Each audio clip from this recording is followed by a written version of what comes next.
Overcoming saber-toothed tigers and woolly mammoths, we must now face a new enemy, ourselves. With the rates of diseases such as heart disease, stroke, diabetes, depression, and many others ballooning, we must find a better solution to these modern epidemics. Welcome to the Preventive Medicine podcast. We believe in building a foundation of health by means of prevention so that you can build the life you want and find fulfillment with no barriers. Hear from experts around the country on how to take your health into your hands. Take control and build a foundation of health for the life that you want to live. And now, here's your host, Raghav Sharma. We hope you enjoyed the show, and if you do, please don't hesitate to subscribe and like for all of our future content. Guys, I'm so excited to get into this episode because today we're going to be talking about a passion of mine that I don't get to talk about often because these guests are so hard to find, and this specific guest is going even a little bit deeper into that, to a specific subsection. So this is Dr. Natasha Poulopoulos, and I asked her how to pronounce that like 3 times before this just to make sure I get it right. But we are going to be talking about clinical psychology, specifically in pediatric patients. Now, we've talked about kind of psychiatric issues previously on this podcast within the context of preventive health, mostly in adults and kind of mental health, all that kind of stuff. Today, we're going to be talking about that a little bit more in depth, specifically for the youth, which is where you can obviously implement a lot of prevention. So, Dr. Poulopoulos, welcome to the podcast. Yeah, thanks for having me. I was so excited to connect. I'm a very big fan of this awesome podcast, and I'm really looking forward to our conversation. Definitely. No, thank you so much for listening to it, and thank you for coming on. This podcast is only possible because of the absolutely incredible people that somehow agree to come on to this. So I guess the first thing is just tell us a little bit about yourself. How'd you get into child psychology, or as a clinical psychologist, go into pediatrics from that, and why do you do what you do? Yeah. So like you mentioned, I'm Dr. Natasha Poulopoulos. I go by Tosh. My pronouns are she, her. I'm a pediatric psychologist in Miami, Florida. I'm also a first-generation Greek American. I was born and raised in Chicago. I did some of my training in Boston and then came back down here for my position. A lot of my clinical interests are based in pediatric consultation liaisons. So I'm a consultant to the Children's Hospital. Any child under a medical admission who may need a psychological evaluation, I'm the call for that. So I also have an interest in somatic symptom and related disorders and pain disorders, as well as solid organ transplantation. And within that, I teach fellows and residents. I do a lot of didactic seminars and trainings regarding gender and sexual diversity and an affirming care approach within hospital systems. So all that being said, I'm just a big advocate, and I'm extremely passionate about youth mental health. I just find pediatric patients astounding, and to be in their presence and to be part of their medical team, to me, is the biggest privilege. So it's a job, but it's also my passion. Yeah. It's definitely what I feel like has been my calling. Sure. How'd you find this out to be your passion? Because this is pretty niche, I would say. And I always love asking people how they get into these things and how they really fell in love with it. And you said it's your passion. So how did it become that way? I was a psychology major in undergrad. I was always on team sports. I love the dynamic of a team. And then going into grad school, I love the idea of working with other providers. I went to a graduate school that was very much based in interdisciplinary care. So it's like kind of being on a team again in some aspects. So I was able to use a lot of those skills.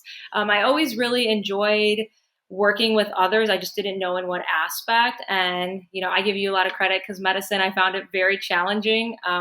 So I wanted to be able to have more time with patients, and I wanted to be able to dive into things related to psychology, related to mental health. So it was a really great avenue for me. And then you are right, in terms of like pediatric psychology, it's a very specific field. I honestly just found it along the way through graduate school and through different rotations. And then I just really ran with it. I'm also even more specific because I'm what's called a CL psychologist. So like I said, I'm based in a children's hospital, and I'm a consultant to the medical team. I say it's kind of like if a child has a rash, you may consult dermatology. So if a child is exhibiting any emotional or behavioral symptoms, you'll consult the psychologist. Sure. Can you expand on that just a little bit? So we've had psychiatrists on here before. We'd had some clinical psychologists on here. I think Dr. Jade Wu, but she went into kind of the sleep aspect of it, which is also pretty niche, and that was great talking to her. But what is the difference between psychiatry and psychology? Because when you mentioned we kind of consult someone for a rash, you say dermatology. Mhm. When people think of someone having a mental health issue or something relating to that in the hospital, you think of psychiatry. So where does psychology come to this, and what is the difference there? Yeah, I'm pro all mental health. There's also even like, licensed clinical social workers that do therapy. There's Mm-hmm. professional counselors in terms of psychology and psychiatry. So most psychologists are either PhD doctoral level or PsyD doctoral level. And psychiatrists are DOs or MDs. So they are Mm-hmm. medical physicians.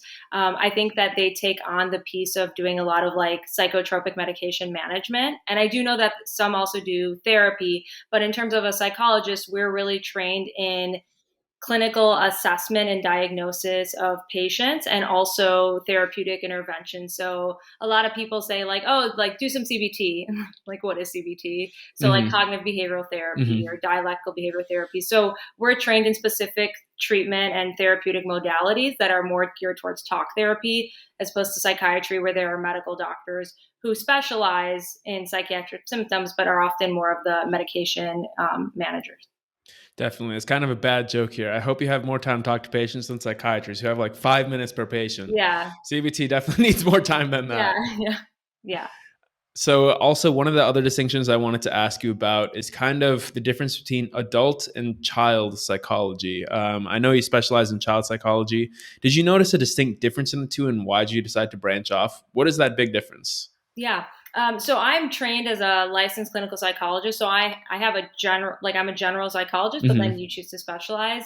I always say like adults are a whole nother ballgame, but I actually work a lot with adults because I'm working with parents of my Hmm. patient.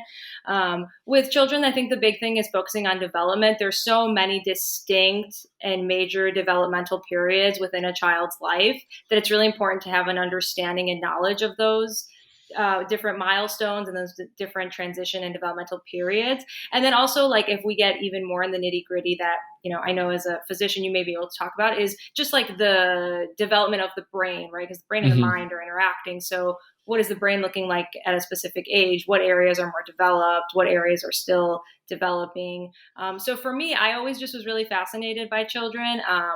I think children are so genuine and so like honest and open that I love that about them. And like you said, I love with children, there's so much prevention that can happen as opposed to intervention. So I think it's just the best population. That being said, I also work with adolescents and young adults. But typically once they rotate out of pediatrics, which is about like age 22 to 24, then kind of hand them off to the adult providers. Now, kind of a double-edged sword there. I want to ask you about when it comes to children. What ages are we talking about? Because you talked about a little bit like brain development, which happens in like very young years. Sorry, and then some people might say that why does someone need a psychologist if they're a very young age? Because they might just go through development, they can grow out of something. Mhm. Kind of what age range do you operate in there? For me, I operate from about age 5 to 24. So I Okay. see all of that. And like you said, I love this podcast because it's about preventive medicine. And like we said, right, we're instead of intervening when something has already boiled Hmm. over, we can be very much preventative. And when people think mental health, I think they think mental health disorders, but it's also mental health, which is connected 100% of the time to your physical health. So Hmm. just teaching kids about emotional intelligence, teaching them about, things to look out for within themselves and their friends, developing emotional repertoire, developing compassion, authenticity, like those are really important skills that help children also socially and academically. And that really sets them up to be successful as adults. Definitely. I think those are all incredibly important skills. But as a physician, if I'm not a pediatrician, I'm going to rehab medicine. I likely will see some pediatric populations, but probably not any that you will be seeing, Mhm. because I'm not going to be really in acute care. But as a physician, given what I know right now, I typically wouldn't think to kind of have a child psychologist come see a patient. What are kind of the indications that you might see in a child that they need someone like you to come talk with them to do whatever? hmm So I'll think of it. So I'm in the medical hospital, but even just outside of a medical hospital Hmm. setting. So with kids, like, we can also talk about like warning signs if a kid is struggling. In general, though, I know you mentioned you're not a pediatrician, but pediatricians are usually like kind of the gatekeeper with developmental milestones, with looking at like, is the child behaving differently at home? Are they having outbursts? Are they more withdrawn? So with parents, I always talk about if your kid seems like they're not themselves, then that's usually warranting a conversation about what may be going on. I always empower parents that they know their child best. So they're the ones who really understand, like, is something different about my child? Like with all humans, sleep and eating behaviors are really telltale signs if something is also Definitely. going on. And then in terms of things like anxiety or depressive symptoms, you can just see if a child is, more perseverative, if they're vocalizing something pretty repetitively, if they're concerned about something. And then with depression, we often see with teens, there's more irritability. And then with younger children, there may be more like separation anxiety with an adult. They're oftentimes like clingier, or they're just sad, they're withdrawn, they're not engaging in their activities. Like going to school is basically a kid's job. So if there is an impairment in them doing their job, it's often warranting a conversation about what might be going on. And I wanted to ask you about those kind of warning signs that you mentioned that parents might want to look out for, whether there's a change in their child's behavior, whether that's eating behavior, sleeping behavior, or going to school, how they interact with their peers. We right now are unfortunately seeing a rise in youth suicide, and I am not an expert in this, so I can't say I have the data. It always makes these conversations difficult because I can't speak for the data because that's not what I'm kind of an expert in. But what I've seen based on some articles is that we're seeing a rise in youth suicide. What's contributing to that, and what can we do about it? Because that's absolutely devastating. Yeah, and so I have prepared so much for this conversation in terms of, I know. in terms of the data, because it's tough. So data in general, right? We have a scientific method. There's always caveats. There are always limitations. We can't claim causality. So I think that there's been this big panic in our society with the pandemic. Understandably, it's been devastating for so many people. I think sometimes the data is getting like disproportionately represented, or it's being amplified to fit potential biases. And I'll be honest, I think COVID has become very politicized, and that's maybe shifted people's views. It's kind of like when you're fishing for a hypothesis to be true, you're fishing for the data that's going to show it to be true. Definitely. So I actually spoke with a few suicidologists, and I've been trying to follow a lot of the trends and the data and looking at the data myself. And actually, during the 2 years of pandemic, youth suicide rates did not increase, nor did death by suicide in youth. There has been this huge panic, though. Like all these headlines are blasting that, kids are dying because of suicide constantly. And I will say, like, yes, suicide is the second leading cause of death in individuals ages 10 to 24. And this was prior to the pandemic. I really want to be mindful in understanding that children's mental health was suffering before the pandemic, and it certainly has been devastating. I think there's been a lot of inclination about what factors are playing a role, but I don't think the data is clear on that yet. And we can definitely get into that. And I want to kind of really harp on that point right now, because as you just saw, I came in with this assumption that the rates of youth suicide were rising. And this is what happens when you're not an expert in a field and you just read headlines and you kind of see things. You don't actually take the time to dive in the data. And even myself as a physician I like to be evidence informed. I read up on what I can to do that. Even I fell for this. And this is why we have experts such as Dr. Poulopoulos on this podcast to talk about this. And it's huge because this is not due to the pandemic necessarily. This was already an issue, and then we're kind of just either exacerbating it based on the headlines, or this has just suddenly become a talking point based off whatever someone wants to push. Right. Like agenda-wise. Right. And I think that what's dangerous about that is if we go into it with that lens and that presumption, is then if you follow the idea of lockdowns, online schooling are bad, they're causing harm to youth, then individuals will think, okay, once we get rid of lockdowns and kids go back to school, that there will not be a youth mental health crisis. And that's what really worries me about that interpretation of the data, because I find it really hard to believe that will be the case. And actually, school is a major stressor. Like in the US, kids are much more likely to attempt suicide on a school day as opposed to a non-school day. And I think that's also very important to highlight because when COVID ends, hopefully soon, um, people might try to push us under the rug and think that this isn't happening more. COVID's done. This was related to COVID because this is causation. And then all of a sudden this becomes a non-issue and people stop talking about it. There's no awareness. But what we're saying here is that this is still going to be an issue because it was one before the pandemic. So it's just going to continue, and we have to continue to bring awareness to that, which is why we have you on this podcast. Yeah. And I know you said that the factors are kind of difficult to determine based on the data that we have right now, Mm-hmm. but do we have any kind of preliminary data that's pointing to several factors, anything that you can think of? Yeah, so the data is mixed, and hopefully, so what we know, right, with research is that there's cross-sectional data and there's longitudinal data, and longitudinal is looking at trends over time. And with cross-sectional, we're kind of cutting out a piece and looking at it at one point in time. So a lot of the panic has been around some cross-sectional data and studies. I will say it's very much, we can surmise that individuals and kids that were struggling prior to the pandemic with mental health disorders likely really struggled with the exacerbation and the effects of the pandemic. I also want to be mindful that there's been a lot of distress in kids during the pandemic, and distress does not equal a mental health disorder diagnosis, nor do anxiety symptoms, nor does sadness or depressive symptoms, right? Symptoms don't equal a full diagnosis.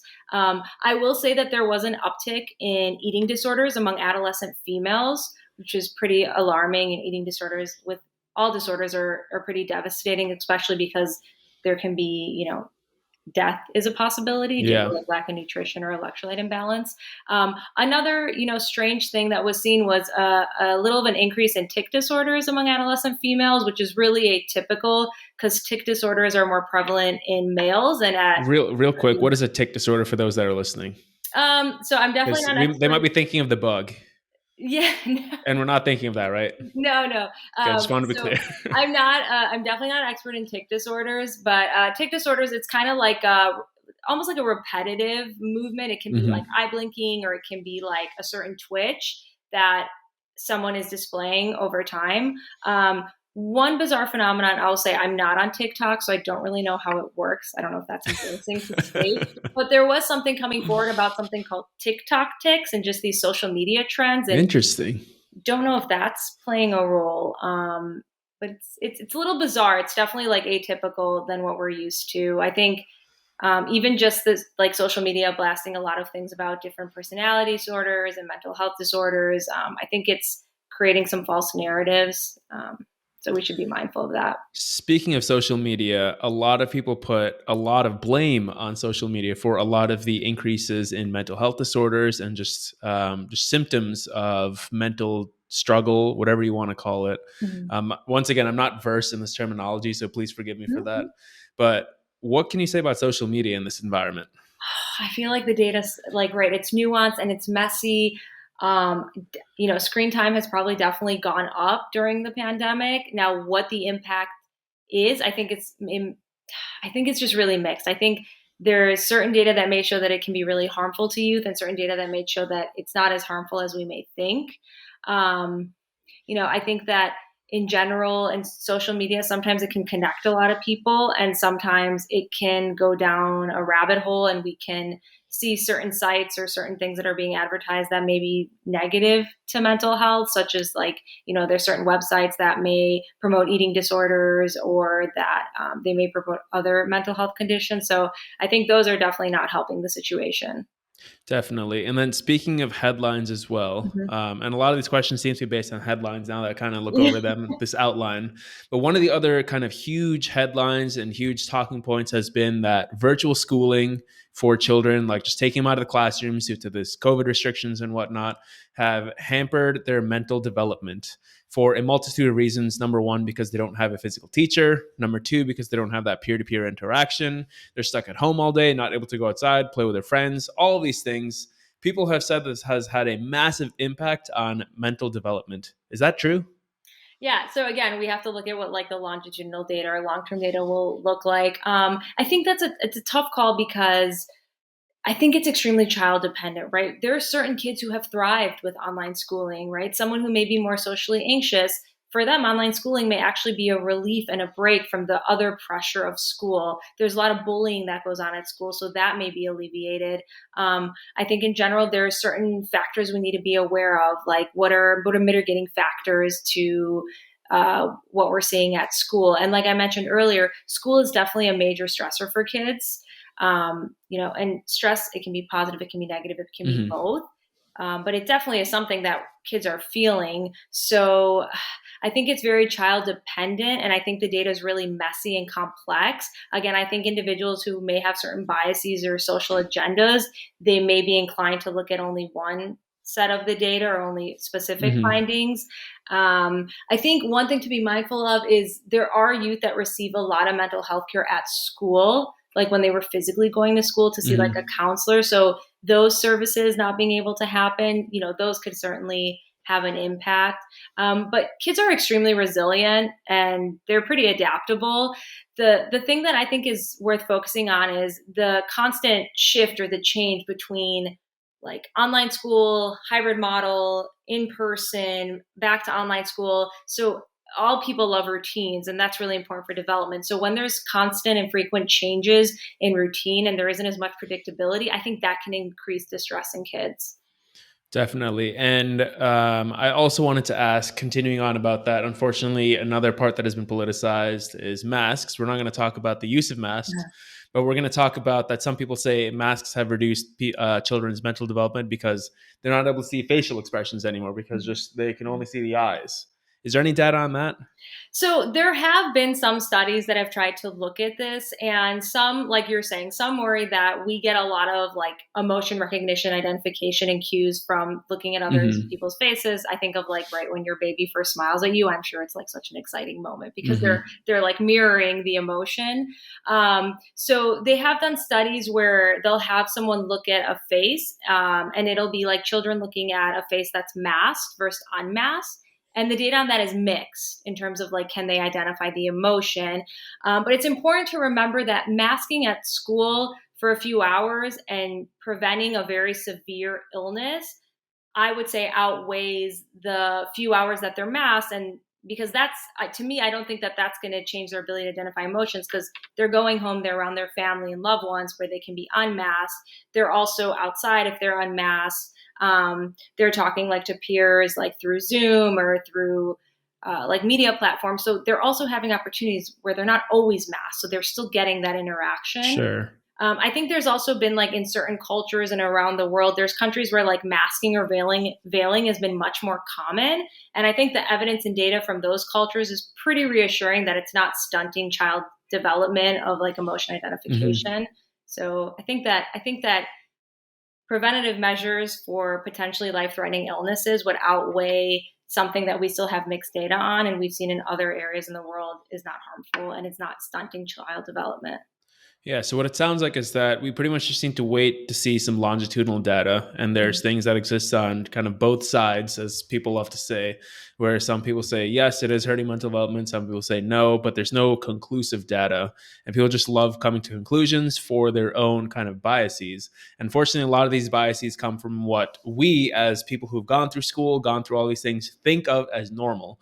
Where I love that you brought up in other countries where kind of veiling or masking is more the norm at times. Their normal might be different where they think, oh, this is like I did this at some point. They'll just turn out like me. So that's their quote unquote normal. Whereas the normal in some contexts and environments such as ours is that we all went through it unmasked. So our expectation is that our children should also do this and that by masking, they're going to have some sort of hampered development. So I just wanted to also point that out because that's an important distinction to make. Yeah. And I think one thing that I actually want to talk about earlier in our conversation I want to bring up is that there are a lot of kids that have lost a relative, a primary caregiver, or a parent to COVID. And the loss of someone like that can be really detrimental to youth and the grief that comes along with it. So, that could also likely be playing a role in why we may be seeing increased distress in kids. Definitely. We want to take a quick break to remind you that this podcast is not intended for medical advice and is for educational and informational purposes only. We also want to remind you of our Instagram page at PreventPod, where we share various content relating to each episode that you can share with your friends if you enjoy our episode. And lastly, don't forget to sign up for our mailing list so you know right away when an episode goes up at www.thepreventivemedicinepodcast.com. And with that, let's get back into this episode. I just want to say that I am appreciating this episode quite a bit because these are things that I typically don't learn about. And selfishly, I kind of use this podcast to learn about these things. And I kind of leech some of this information to use my own clinical practice and various scenarios. But that's just me rambling. So we talked about kind of some of the issues that have been kind of happening due to COVID, mass mental development. We've talked about some of the warning signs and some things parents might want to look out for. What are the warning signs that something might be catastrophically going wrong that parents should seek intervention right now? Yeah, so questions parents can ask themselves are, is my child engaged the way they usually are? Are they connected? Are they functioning with tasks at home and school? I would look out for sudden changes in their eating and sleeping patterns, looking out if they're more irritable or angry, if they're acting out more behaviorally. I think a big thing is refraining from activities they once loved. So if someone is really enthralled with soccer and going to soccer practice or, playing soccer, and then suddenly there's zero interest in playing soccer, or just being around others or being around teammates, that may be a sign. That's just one example. Kids can have a lot of interest. Mm-hmm. And also, like I mentioned, for younger kiddos, there may be some separation anxiety and fear when they're away from a parent or an adult. And overall, the question of, does your child seem like themselves? If not, there might be something that may be going on. And it may be a symptom. Doesn't mean it has to be a disorder, but it may be worth having a conversation with them. Definitely. And I just realized I jumped the gun on this entire episode because I didn't ask you our famous question. That's because I was so interested in what was to come in this. And we're getting to the preventive aspect now. So first off, because I jumped the gun, we have to go all the way back and ask you, within this context of everything that we've already talked about now, what does preventive medicine mean to you?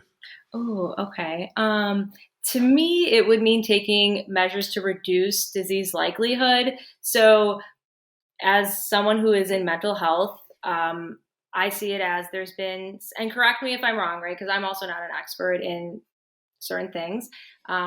Science has shown that there's an influence on psychological stress, on our immune systems, and potentially the expression of our DNA, which may be linked to inflammatory diseases, which I feel I see pretty often in the children's hospital. So despite mental health and stress and mental health disorders or symptoms playing a role in diseases, there seems to be a really big divide in primary care, medical care, and then mental health care, which we can also get into, but then there are these distinct entities, and then they're significantly disproportionately funded, which I think is the big issue that we have in our system. What was the divide you were talking about? Divide between mental health care and primary medical care. Do you want to dive into that? Sure. Go for it. Okay. So I often see this in terms of, because I'm often consulted for cases where the concern is a somatic symptom disorder or pain. And there's a great psychologist. I'll definitely reference her because this is where I get a lot of my evidence is Dr. Rachel Zoffnitz. I believe she's out in the Bay Area, and she's a pain psychologist, and talking about the idea, which it's not even an idea because data shows it, is that pain is emotional and physical 100% of the time. And I do a lot of this education with patients that there are factors that absolutely amplify our pain. I know that you probably, obviously, especially as a soon to be rehab doc, is that we think about phantom limb pain, right? So ideally, then, if we cut off the leg, the pain should be gone if it's purely physical. However, that's not the way our bodies work because we know that pain is processed through our brain's emotion center. So those are so interconnected. So, for example, functional abdominal pain, I think 10 to 20% of kiddos coming into children's hospitals or into pediatrician's office with abdominal complaints, it's often functional abdominal pain, right? So there isn't a sense of organ tissue damage. However, the pain is very real and it's very much experienced, and there's a lot of distress around it. And oftentimes it's not just a biomedical approach, it's a biopsychosocial approach to treat pain.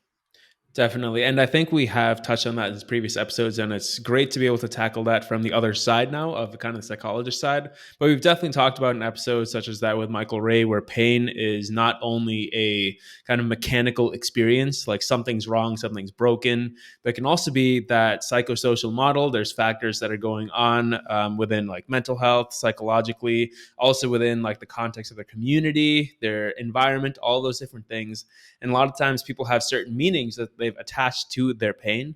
So despite everything being correct, like let's say they go to a physical therapist, they go to a rehab physician, we've corrected whatever is going on. If there is an issue, let's say like tore a bicep, we fixed their bicep, they've gone through all the rehab, but the pain still exists. Then there's still a component of what does this pain mean to them? Why, like, what does this pain in their bicep mean? Is it just from something that they've just like chronically been used to now that they're like, it's always just going to hurt despite everything else? So I love that we're diving into the other aspect and the other side of it as well. Yeah. So we've talked about prevention now. We're finally getting to it, the main part of this podcast. What do we do? Well, first, let's break this up. What can parents do first to practice preventive medicine, make sure that their children's mental health, kind of psychological development improves and doesn't deteriorate? Mm-hmm. Yeah. So more directly with parents, taking care of their own mental health, there is an association that's been found between poor parental mental health outcomes and that impacting youth mental health outcomes. So I really encourage parents to take care of themselves. I also understand that this is like a really challenging time for a lot of people around the world. There are a lot of things that are so out of our control and there's so much harm that's being done. It's hard not to be exposed to it, but really encouraging parents take care of their own mental health. Parents modeling emotion identification and adaptive coping for their kids. Kids absolutely model what they're seeing. They're modeling the behavior they're seeing. So I'm always honest with parents that if you're frustrated in a moment, it's okay and it's normal. And by you acknowledging that with your child, you're normalizing that for them that, hey, this is how I'm feeling and this is what I can do about it. And even just feeling it and validating it is really important, especially with parents. It's really important that they validate their child's experience. Other things are helping your child foster a healthy relationship with peers, being really consistent, like we touched on earlier, with healthy routines, predictability, and habits. Those are really helpful for kids. And like we mentioned earlier as well, looking out for those warning signs and then getting help. Definitely. And then when it comes to your side as a clinician, what are things that you can do with your patients, whether it is the parent that you said you also talk to many times or the child? What is it that you can do to kind of practice and promote prevention? Oh yeah. In terms of prevention, I do like to do a lot of like talks that if I can into the community about mental health, which again, it's not talking about mental health disorders. I can certainly talk about that. Just the idea of how can we develop emotional repertoire about our emotions? How can we help children identify what they're experiencing, recognize signs that their emotion is increasing, and then what can they do? And I'm not saying there's always a problem solving strategy. There's definitely adaptability in children about, if I'm extremely frustrated at my older or my younger brother because he broke my crayon, I'm going to go punch a wall. Well, let's not. Maybe we can think of a different strategy. Maybe you can talk about how angry you are and you can identify it and you can let a parent know. And instead, maybe you can go and you can sit and, watch a video for 5 minutes that helps calm you. Maybe you can do some diaphragmatic breathing. I think kids really love distraction. So like a pleasurable activity that helps ground them and calm them in the moment is really powerful. And then once you learn that as a kid, you're more inclined to use that going into adolescence and being an adult. Yeah, and this is pretty important. I think we've touched on this in a little bit in several other podcasts. I think one of our first ones ever with Dr. Natasha Patel, who's a psychiatrist, and then again with Dr. Trevick, who was the kind of neurocritical care physician, but also a board certified psychiatrist. We talked about just being able to express emotions in a non-destructive manner, I think is what Dr. Trevick used. Mm-hmm. I'm not quoting him here, but being able to normalize all of these emotions, such as a child seeing their parent being angry and knowing strategies to like safely dissipate that anger, because all these emotions are going to happen. We're not going to be happy 100% of the time. We're not going to be sad 100% of the time. The human experience is just a variety of emotions. And if it was any other way, it'd just be kind of weird. Yeah. But being able to safely express those is key. And I think what you talked about, having children see their parents express that, those mirror neurons and kind of part of that learning development, that's hugely important. Definitely. Definitely. All right. I just wanted to dive into that real quick because when you think of like medicine, you give someone a medication, it's kind of easier to quantify that and it's easier to kind of design a study.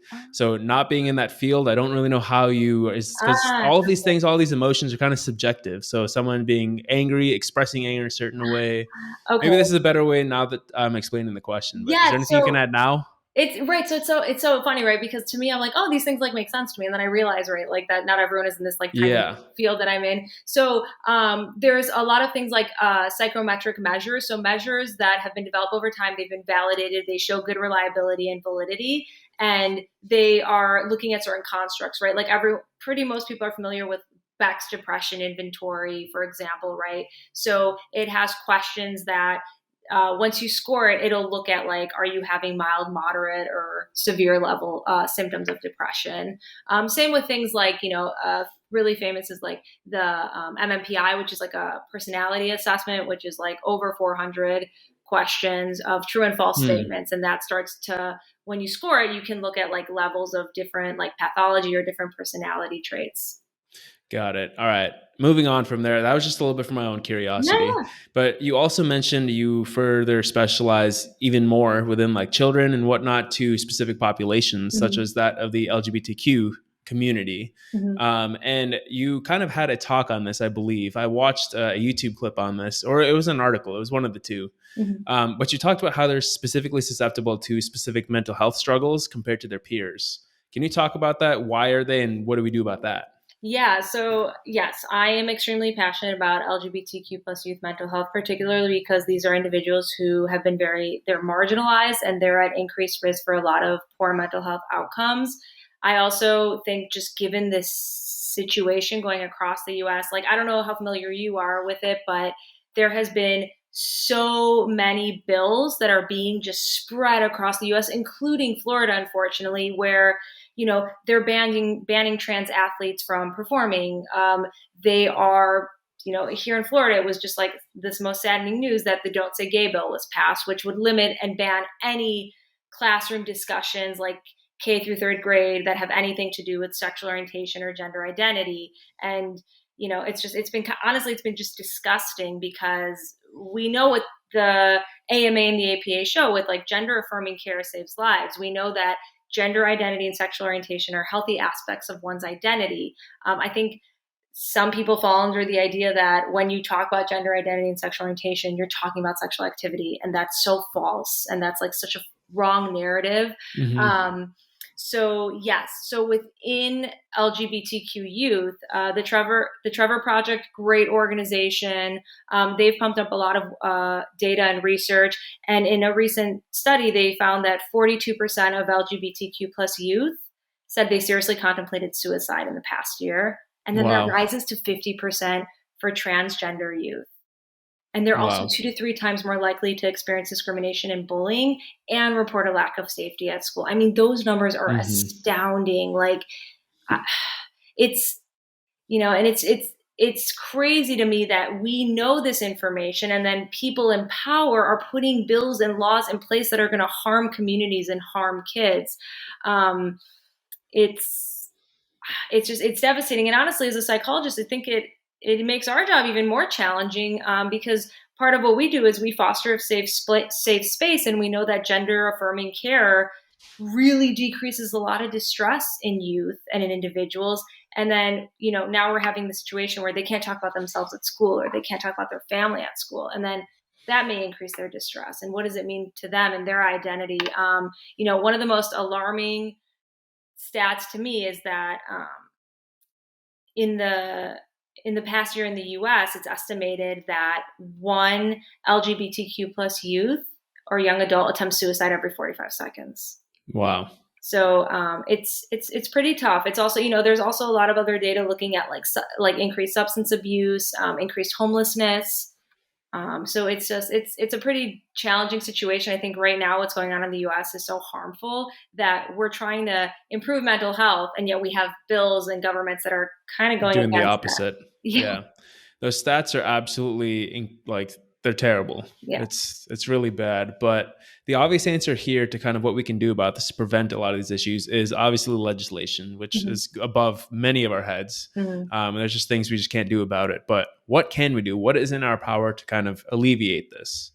Yeah, so within hospital systems, and again, in line with the AMA and the APA, is our hope is to continue providing gender affirming care. And not only that, like being a safe provider. And what I mean by that is um, affirming an individual's identity, whether that's their sexual orientation, whether that's their gender identity, using correct pronouns, asking. I always talk about voice and choice, like, how would you like to be addressed? And is this something you like to be shared with other providers or with your family? Giving kids choices on a bigger realm, like you're talking about, which, obviously I don't know how much power we have in that, but there's been conversation about the Equality Act and the hope to pass that. So that would provide consistent and explicit non-discrimination protection for LGBTQ plus people across areas of life, including employment, housing, credit, public spaces, federally funded programs. So like right now in the US, 29 states, right? That's over half.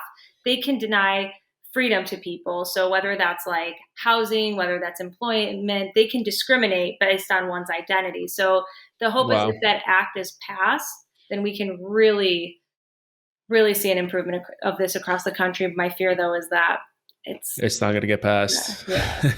Yeah. Yeah, I think a lot of what we can unfortunately do, we have our hands tied because a lot of this goes to that legislation aspect, even outside of just this Equality Act with LGBTQ health. There's a lot LGBTQ plus health. Sorry, No. there's just so much, even when it comes to public health policies for kind of nutrition.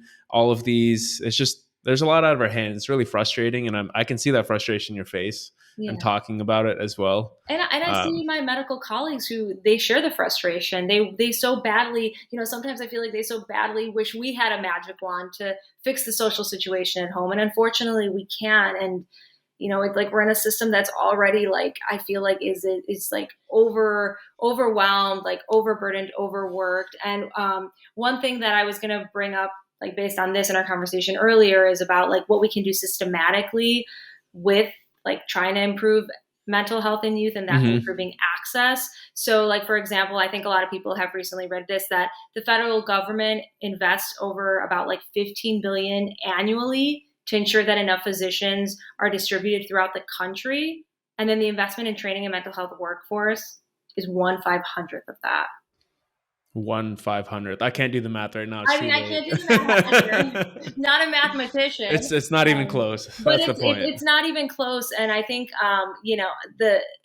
in terms, and then even focusing on children and adolescents, the amount of mental health care providers and clinical psychologists that are specifically trained in child and adolescent care are very minimal. Definitely. So I like that you brought that up. And I absolutely love that you're talking about it from the legislation aspect, because one of the huge parts of this podcast is I not only talk about what like we can do as individuals, like maybe you talked about what parents can do, which is kind of identifying signs that might be troubling outside of the norm, because parents probably know their children best. Then you talked about what we can do as clinicians, like from an outside perspective, talk to the parents, find ways to demonstrate how to kind of talk about these behaviors, go through CBT, all these things with children. Then he talked about kind of the systematic approach to it, kind of promoting more safe spaces, all of those kinds of things. And then he talked about the legislation. And I like how you just keep building on there, because that's how you kind of look at prevention across the spectrum. Yeah. And the last question I have for you, we're going to try to end this on a good note, on a happy note, because children should be happy. We're just going to keep that as a theme, is if someone stops you at a Starbucks while you're getting your morning drink and asks you, how do I get healthy? What do you tell them in that 2 minutes? What a fascinating, specific question. I'll be honest, as a psychologist, my inclination is to ask, what does healthy mean to you? You can't take my question, right? Like what does health mean to you? Because then we can truly start to develop short-term and long-term goals towards that. To me, I would think that being healthy is being of sound mind and body, because those things are always connected. So being healthy is being aware of your, like having emotional awareness and how that may control certain aspects of your life, and seeking help when you need it. And then same goes with your physical health and your body, is that when your body is needing something or when you're needing care, to make sure that you're getting that. Sure. And then let's get specific with it because you have a very niche field. And that is, if someone asks you, how do I make sure that my child's mental health develops appropriately and I can prevent some mental health issues? What do you tell them then in 2 minutes? Yeah. Oh, in 2 minutes. I would first really validate that it must be challenging to be a parent right now in the world. And we can only ask that you're doing your best. In terms of kids, I would say really taking time to connect with your child. I know everyone is like really busy nowadays, but taking time to disconnect from electronics, from other distractions, and really getting time in the day that you can focus on your child and ask them questions like, what's been on your mind lately? Or, have you been feeling differently lately? Asking questions to kids to help understand where they're at and what they're thinking. And then that creates a sense of trust with your child and a bonding where if something is to rev up inside of them, that they feel like they can come to you as the adult in their life and they can share it with you. And then you can help be the guide. And, parents aren't alone. There's pediatricians, there's other providers, there's like teachers, there's other people in a child's life that are also safeguards that can pick up on these things and they can also inform a parent. And then you seek the appropriate guidance. I will say, I don't know if I'd say this in the 2 minutes, but there is a great online resource. It's Psychology Today, and you can find therapists online and you can filter like with different things like insurance or, specifically what your child may need in a therapist. And then you can look at profiles and you can pick a provider. Incredible. Thank you for that. Yeah. I absolutely loved this episode. I hope I did some sort of justice to it. I'm not very well versed in it, so my questions weren't as good as they could have been. Thank you so much for your time. I can see your passion for this. No, I loved it. I love talking about this stuff. For sure. I hope I did some justice. Thank you for this episode. I hope our listeners back home enjoyed it. And Dr. Poulopoulos, thank you so much for your time. Yeah, you're welcome. Thank you. Take care.